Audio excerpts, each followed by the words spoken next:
Пияз менен суу ичегини курттан тазалайт. Кандай, кантип колдонуу керектигин толук билүү үчүн ушул видеону аягына чейин көрүңүз. Бул процесске 3 күндө көзүңүз жетет. Кез келген адамдын ичинде курт болот.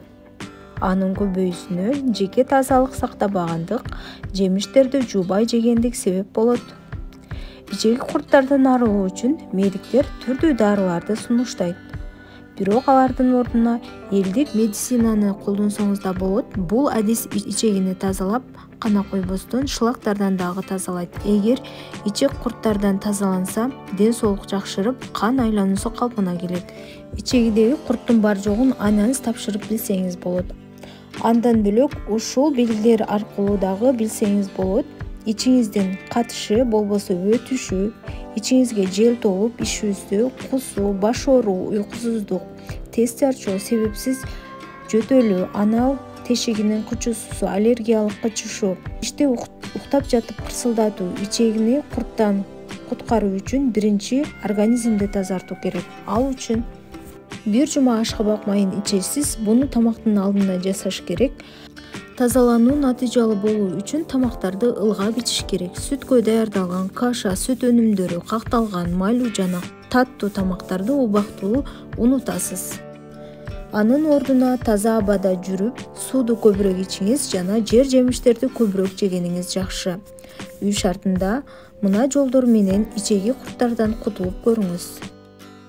Грек жаңагы бир нече жаңактын ичиндеги данеги майдалайсыз. Анын 2 аш кашыгын 1 стакан кайнаган сууга салып, бетин жаап коесуз. Чама менен 1 саатта даяр болгон сууну чоңторго жарты стакандан, кичинекейлерге стакандын 4/1 бөлүгүн күнүнө 2 жолу ичүү керек. Бул суусунду 14 күн ичиш керек. 10 дана кичинекей көлөмдөгү чеснокту айран менен бирге ичесиз. Эгер чеснокту майдалап жесеңиз, ал ичегиңизге жетпейт, ашказанда калып калат. 1 литр банкага толтуруп чеснок саласыз. Үстүнө 50% спирт коюп, капкагын жакшылап жабыңыз. 2 жумадан кийин сүткө аралаштырып ичесиз. Ал үчүн 1 стакан сүткө 10-15 тамчы кошосуз. Бул адис куртту бир жолуга жок кылат. Сода, 1 чай кашык соданы 1 стакан кайнаган сууга аралаштырасыз. Даяр болгондон кийин ар 10 мүнөт 1 чай кашыктан ичесиз. Дарылануу убактысы 7-10 күн. Ушул эле суюктукка 10 тамчы йод кошуп ичсеңиз, организмди бардык вирустардан тазартасыз. Пияз. Тууралган пиязды стаканга саласыз дагы, суу куюп, бетин жаап коесуз. Эртең менен даяр болгон сууну сүзүп алып, жарты стакандан 2 жолу ичесиз. Бул адисти 3-4 күн жасайсыз. Апельсин. 1 дана апельсинди сыгып, суусун аласыз. Ага 1 аш кашык бал аралаштырып ичесиз. Бул адисти эртең менен же болбосо кечке кылыш керек. Буну айрыкча кичинекей балдарга бериш керек. Ашказанда гастрит болсо бул адисти ичүүгө болбойт.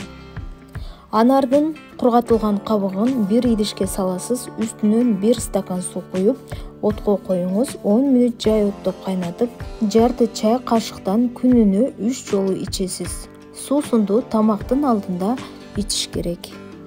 Достор, мен каналым жаккан болсо, сөзсүз түрдө катталып лайк баса кетиңиз.